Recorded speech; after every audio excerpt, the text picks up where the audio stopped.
हम आगे बढ़ते हैं। मध्य प्रदेश में मुख्तलिफ जगहों से और राजस्थान से भी आईएसआई के एजेंट्स गिरफ्तार किए गए हैं। ये वो लोग हैं जो आईएसआई के लिए खबरें इकट्ठा करते थे, सूचना इकट्ठी करते थे, फोटोएं लेते थे, एक प्राइवेट टेलीफोन एक्सचेंज चला रहे थे, उसके जरिए इनके हैंडलर से, आईएसआई के हैंडलर से इनकी बातचीत होती थी। लेकिन इस पर भी चुप्पी है हमारे भारत में। क्यों? क्योंकि जो लोग पकड़े गए हैं उनके नाम हैं ध्रुव सक्सेना। कहा जाता है कि बीजेपी आईटी सेल के सदस्य रहे हैं। हालांकि बीजेपी वाले अब इनसे इनकार करते हैं, दूरी बनाए रखना चाहते हैं। लेकिन इंडिया टुडे नाम की मैगजीन ने जब फोटो छापी कि शिवराज सिंह चौहान के साथ ये भी खड़े हुए हैं, तो तब बवाल खड़ा होना शुरू हुआ और मीडिया में धीरे धीरे जगह कम होती गई। ध्रुव सक्सेना, सतविंदर सिंह, कुश पंडित, कुश जैसे हम सबको मालूम है लव के भाई का नाम था, लव और कुश रामचंद्र जी के बेटे थे, सीता जी के बेटे थे दोनों। कहा जाता है कि लाहौर शहर लव उरू उसका नाम है, लव ने बसाया था, और कसूर शहर जो बहुत दूर नहीं है वो कुश ने बसाया था, कुश उरू। बहरहाल कुश पंडित, जितेंद्र ठाकुर, रितेश खुल्लर, जितेंद्र सिंह यादव, दादू, त्रिलोक सिंह, बलराम, ये वो लोग हैं जिन्हें पकड़ा गया है, जिन्हें पुलिस रिमांड पर भेजा गया। और इनमें से सबसे पहले पकड़े गए थे सतविंदर सिंह और दादू। ये सुचेतगढ़ में फौजी ठिकानों के फोटो ले रहे थे, तभी पकड़े गए। इनसे तफ्तीश में ये तमाम नाम सामने आए।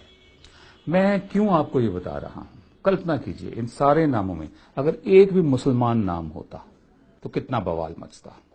एक भी अगर जेएनयू का कोई पूर्व छात्र रहा होता, वैसे जेएनयू वालों का चरित्र ऐसा नहीं है, बहुत मजबूत लोग निकलते हैं वहां से, तो आप कल्पना कीजिए कितना बवाल मचा होता। जिन लोगों ने जेएनयू में नारे लगाए थे, जो मैं कल्पना में भी नहीं लगा सकता, सपने में भी नहीं सोच सकता, जिसमें हमारे देश के टुकड़े होने की बात की गई थी, वो लोग कहां हैं? उस पर भी कोई चर्चा नहीं है।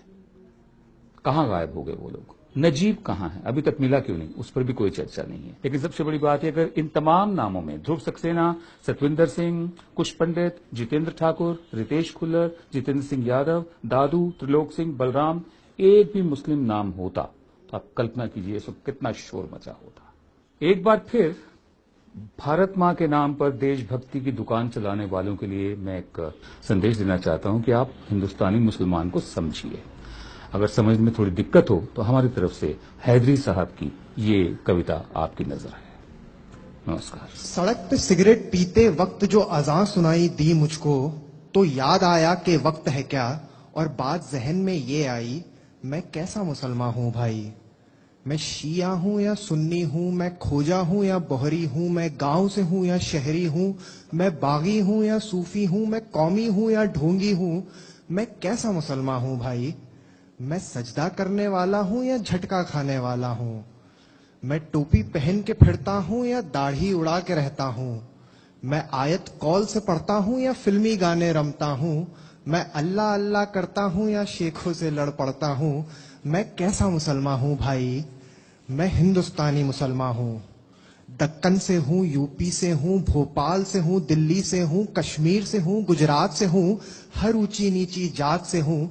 मैं ही हूँ जुलाहा मोची भी, मैं डॉक्टर भी हूँ दर्जी भी, मुझ में गीता का सार भी है, एक उर्दू का अखबार भी है, मेरा एक महीना रमजान भी है, मैंने किया तो गंगा स्नान भी है। अपने ही तौर से जीता हूँ, दारू सिगरेट भी पीता हूँ, कोई नेता मेरी नस नस में नहीं, मैं किसी पार्टी के बस में नहीं, मैं हिंदुस्तानी मुसलमान हूँ।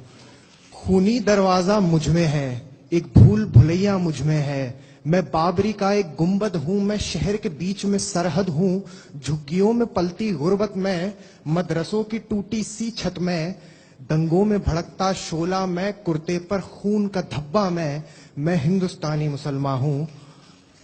मंदिर की चौखट मेरी है, मस्जिद के किबले मेरे हैं, गुरुद्वारे का दरबार मेरा, यीशु के गिरजे मेरे हैं। 100 में से 14 हूँ लेकिन 14 ये कम नहीं पड़ते हैं, मैं पूरे 100 में बसता हूँ, पूरे 100 मुझ में बसते हैं। मुझे एक नजर से देख न तू, मेरे एक नहीं 100 चेहरे हैं, 100 रंग के हैं किरदार मेरे, 100 कलम से लिखी कहानी हूँ। मैं जितना मुसलमान हूँ भाई, मैं उतना हिंदुस्तानी हूँ।